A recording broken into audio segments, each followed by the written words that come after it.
ہریالی بڑھے گی. گورنر خیبر پختونخوا آپ بھی تشریف لائیے. وزیر اعلیٰ خیبر پختونخوا آپ بھی اسٹیج پر تشریف لائیے. علی امین خان گنڈبور خان آپ بھی تشریف لائیے. سب سے پہلے محمد سہیل بھائی تشریف لائیے. آپ کسان ہیں, کاشتکار ہیں, آئیے اپنا کارڈ وصول کریں.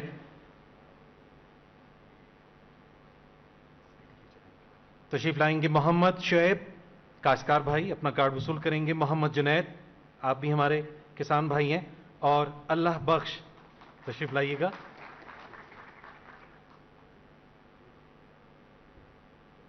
ایگریکلچر ڈپارٹمنٹ سے وابستہ ہمارے وہ افسران کہ جو کہ ٹڈی دل کے حملوں سے محفوظ رکھنے کے لیے کاشتکار بھائیوں کے لیے مددگار ثابت ہوتے ہیں, ان کو موٹر سائیکلز کی چابیاں دی جائیں گی. اور اس میں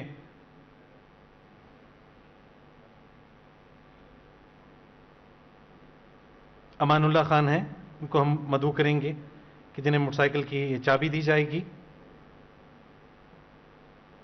لوکسٹ کنٹرول کے حوالے سے. اور جناب مراد علی خان ڈائریکٹر ایگریکلچر ہیں مرج ایریا.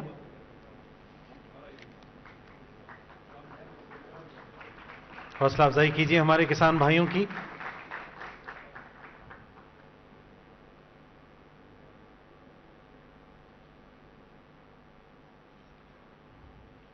چابی وصول کریں گے جناب.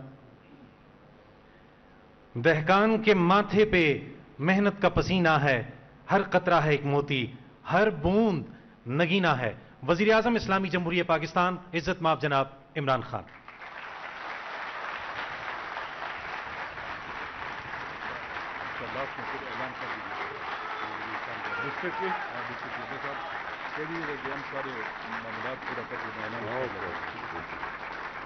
بسم اللہ الرحمن الرحیم. ایاک نعبد و ایاک نستعین. جناب شاہ فرمان گورنر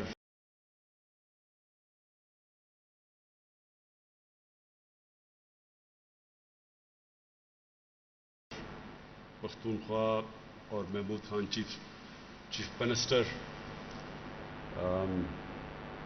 محب اللہ آپ کو اور اسرار آپ کو خاص طور پہ ایگریکلچر کی وجہ سے, کیونکہ یہ فنکشن میں مجھے بڑی خوشی ہوئی آج آپ کی اچیومنٹس دیکھ کے. تو آپ کو اور پھر علی امین آپ کو میں خاص طور پہ اس لیے کہ میں نے دیکھا کہ اپنے سارے دوستوں کو آج آپ نے یہاں بٹھایا ہوا ہے جو آپ کی تعلیم میں. اور جمشید چیمہ آپ نے جس طرح بڑی تفصیل میں بہت زیادہ انفارمیشن بڑے تھوڑے وقت میں آپ نے لوگوں کو دی, تو میں سب سے پہلے علی امین کی بات سے شروع کرنا چاہتا ہوں. دیکھیں, میں جب مدینہ کی ریاست کی بات کرتا ہوں تو میں ان لوگوں کی طرح نہیں ہوں جو استعمال کرتے ہیں اسلام کو ذاتی مفادات کے لیے, ووٹ لینے کے لیے. یہ میرا ایمان کا حصہ ہے. میں تاریخ کا طالب علم ہوں. میں نے دنیا کی تاریخ پڑھی ہے. میں نے پھر بڑی تفصیل کے اندر اپنی تاریخ پڑھی ہے, پھر اپنے اسلام کی, پھر سب سے جس کا میرے اوپر سب سے زیادہ اثر پڑا اپنے نبی صلی اللہ علیہ وسلم کی زندگی کی بڑی تفصیل میں پڑھی ہے. تو میں جب یہ مدینہ کی ریاست کی بات کرتا ہوں وہ اس لیے کہ یہ ایک دنیا کی تاریخ میں بہت بڑا انقلاب آیا تھا. اس سے بڑا کبھی انقلاب نہیں آیا. اور ہمارے نبی واحد پیغمبر تھے جن کی ساری زندگی تاریخ کا حصہ ہیں. ساری دنیا کی جو تاریخ ہے اس میں وہ فنومنا ہے جب وہ آئے اور وہ جب گئے دنیا سے. اور وہ پھر کیسے وہ لوگ جن کی حیثیت ہی کوئی نہیں تھی, عربوں کی کوئی حیثیت نہیں تھی, 2 سپر پاورز تھی اس وقت کی, کیسے وہ جن کی حیثیت ہی کچھ نہیں تھی چند سالوں کے اندر دنیا کی امامت کرنی شروع کر دی. یہ تاریخ کا حصہ ہے. آپ سٹوڈنٹس بیٹھے ہیں, اس کو سمجھیں. ہم صرف جمعے کے خطبے پہ جا کے سن کے آ جاتے ہیں باہر. ہماری زندگی میں دین کا ہماری زندگی پہ کوئی اثر نہیں ہوتا، اس لیے ہمارے حالات برے ہیں۔ جب تک وہ جو اللہ ہمیں حکم دیتا ہے قرآن میں کہ ان کی زندگی سے سیکھو، اللہ کو تو وہ تو بے نیاز ہے، اس کو کوئی فائدہ ہی نہیں پہنچا سکتے آپ اللہ کو، وہ آپ کی بہتری کے لیے ہے۔ قرآن شریف ہماری بہتری کے لیے اللہ نے بھیجا ہے، اگر آپ اس کے اوپر چلتے ہیں تو آپ کی بہتری ہے۔ اور جب آپ نبی صلی اللہ علیہ وسلم کی سنت پہ چلتے ہیں، ان کی شریعت پہ چلتے ہیں، تو آپ ایک چھوٹا آدمی ایک بڑا آدمی بن جاتا ہے۔ تو وہ جو قرآن میں جو نماز ہم پڑھتے ہیں کہ اللہ ان کے راستے پہ لگا جو نعمتیں بخشی، وہ آپ 5 وقت مانگتے ہیں، وہ سب سے زیادہ نعمتیں تو انہوں نے اپنے حبیب کو بخشی، تو ان کے راستے پہ بتا رہے ہیں آپ ہر روز نماز میں ان کا راستہ مانگتے ہیں۔ تو جب علی امین نے یہ بات کی کہ ہمیں خوددار قوم بننا چاہیے، یہ لا الہ الا اللہ ایک انسان کو غیرت دیتا ہے۔ جب آپ اللہ کے سوا کسی کے سامنے جھکتے ہی نہیں ہیں، ایک چھوٹا سا انسان غیرت مند ہو جاتا ہے۔ پیسے والے آدمی جو کسی کے سامنے جھکتا ہے اس کی کوئی عزت نہیں ہے۔ ایک مزدور بھی جب غیرت مند ہوتا ہے تو لوگ اس کی عزت کرتے ہیں۔ اور پھر جب یہ جو انقلاب آیا تھا اتنا بڑا، جو یہ مدینہ کا انقلاب آیا تھا، اس کی 2 چیزیں تھیں، اس کی بنیاد 2 جگہ پہ رکھی گئی تھی۔ ایک تو انہوں نے انسانوں کو آزاد کر دیا، ایک سسٹم دیا، ایک عدل اور انصاف کا نظام لیا۔ انصاف انسان کو آزاد کر دیتا ہے۔ جس معاشرے میں جو حضرت علی کا قول ہے نا، ظلم کا کفر کا نظام چل جائے گا لیکن ظلم کا نظام نہیں چل سکتا، نا انصافی کا نظام اس لیے نہیں چل سکتا کہ جو پاکستان میں ہے کہ بڑے بڑے مافیا بیٹھے ہوئے ہیں، قانون کے اوپر ہیں، قانون کی بالادستی قائم نہیں ہونے دیتے کیونکہ وہ فائدہ اٹھا رہے ہیں کرپٹ سسٹم سے۔ تو وہ جب تک وہ یہ بڑا بڑا مافیا بیٹھا ہوا ہے اور کہتا ہے کہ ہمیں این آر او دے دو اور باقی غریبوں کو پکڑو، وہ ملک آگے نہیں بڑھ سکتا۔ تو ہمارے نبی صلی اللہ علیہ وسلم نے سب سے پہلے مدینہ میں انصاف قائم کیا کہ میری بیٹی بھی اگر جرم کرے گی تو اس کو سزا ملے گی۔ اور تمہارے سے پہلے بڑی قومیں تباہ ہوئی جدھر قانون نہیں تھا، جدھر انصاف نہیں تھا، جدھر طاقتور کے لیے اور کمزور کے لیے دوسرا۔ اور دوسری چیز تھی، انہوں نے انسانوں کے کیریکٹر کو اٹھایا، کیریکٹر بلڈنگ کی نیشن کی، صادق اور امین، سچا اور ایماندار۔ وہ کیریکٹر سے وہ لوگ اٹھے، کبھی بھی جھوٹے لوگ، ڈرپوک لوگ بڑے قوم نہیں بنا سکتے۔ سچے لوگ، دلیر لوگ، جو اللہ میں، جو لا الہ الا اللہ میں ماننے والے لوگ، غیرت مند لوگ، وہ صرف بڑی قوم بنتا ہے۔ اور وہ ثابت ہے، مدینہ کی ریاست میں وہ ثابت ہوا ہے کہ دیکھتے دیکھتے یعنی جنگ بدر کے 11 سال بعد تو ایک سپر پاور گری اور 13 سال کے بعد دوسری گری ان کے سامنے۔ تاریخ کا حصہ ہے یہ۔ تو میں صرف آپ کو یہ سمجھانا چاہتا ہوں اور اپنی قوم کو، ہم ایک بڑی قوم نہیں بن سکتے جب تک ہم اپنا کیریکٹر ٹھیک نہ کریں۔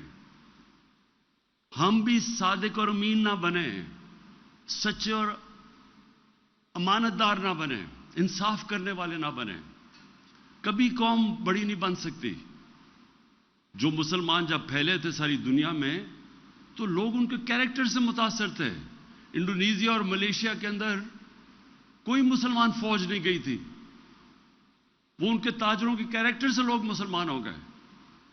اس لیے ہم بھی پاکستانی، اور میں کیونکہ ہماری اکثریت نوجوانوں کی ہے، میں مسلسل اپنے نوجوانوں کو اس چیز سمجھاتا ہوں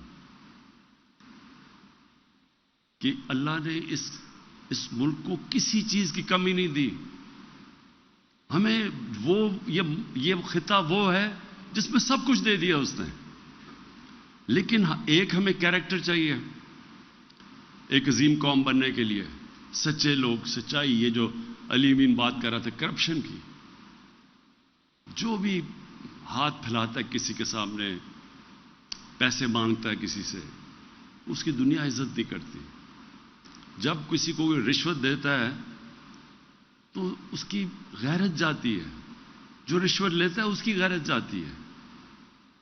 میں وہ جن لوگوں کو ہم کافر کہتے ہیں، میں نے ساری دنیا دیکھی ہوئی ہے. آپ حیران ہوں گے، وہاں اس طرح اخبار پڑا ہوتا ہے، لوگ پیسے ڈالتے ہیں اخبار، کوئی دیکھنے والا بھی نہیں ہوتا. کبھی وہاں سوچتے بھی نہیں کوئی دھاندلی ہوگی الیکشن میں.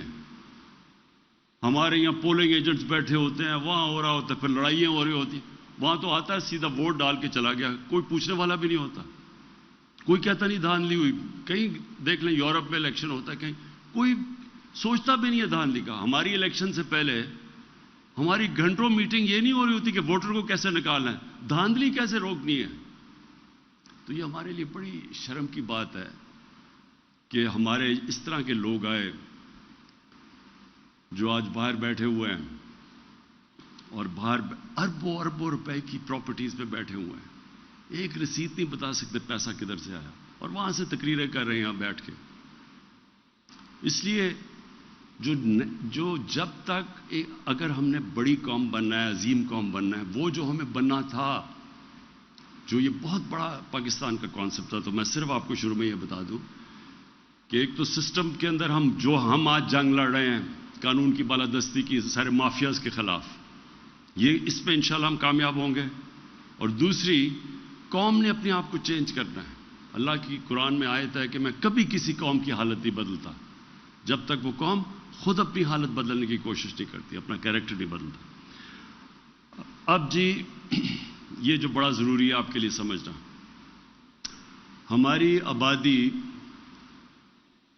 جب پاکستان بنا تھا، اور ہماری آبادی جب پاکستان بنا تھا تو 4 کروڑ سے بھی کم تھی. آج پاکستان کی آبادی 22 کروڑ پہ پہنچ گئی ہے، اور جس ریٹ پہ اب بڑھ رہی ہے تو ہمیں جو اتنی زرخیز زمین کے باوجود ہم نے پچھلے سال 40 لاکھ ٹن گندم امپورٹ کی ہے. 40 لاکھ ٹن. اس بار ہم نے پاکستان کی تاریخ میں سب سے زیادہ گندم اس بار ہماری پیداوار ہوئی. اس کے باوجود ہمیں امپورٹ کرنی پڑے گی کیونکہ ہماری آبادی اتنی تیزی سے بڑھ گئی ہے. ہم وہ چیزیں، دالیں امپورٹ کرتے ہیں، سارا جو ہمارا گھی ہے تقریباً 70-80% وہ ہم امپورٹ کرتے ہیں. کھانے پینے کی چیز امپورٹ کرتے ہیں. اور جب دنیا میں ساری قیمتیں بڑھی تو پاکستان میں کیونکہ ہم امپورٹ کر رہے ہیں، یہاں بھی مہنگائی آ گئی.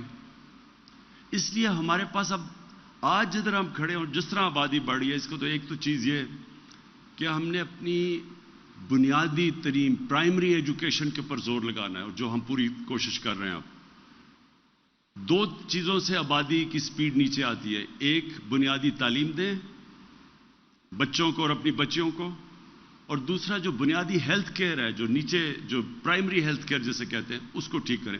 تو وہ تو انشاءاللہ ہم کر رہے ہیں.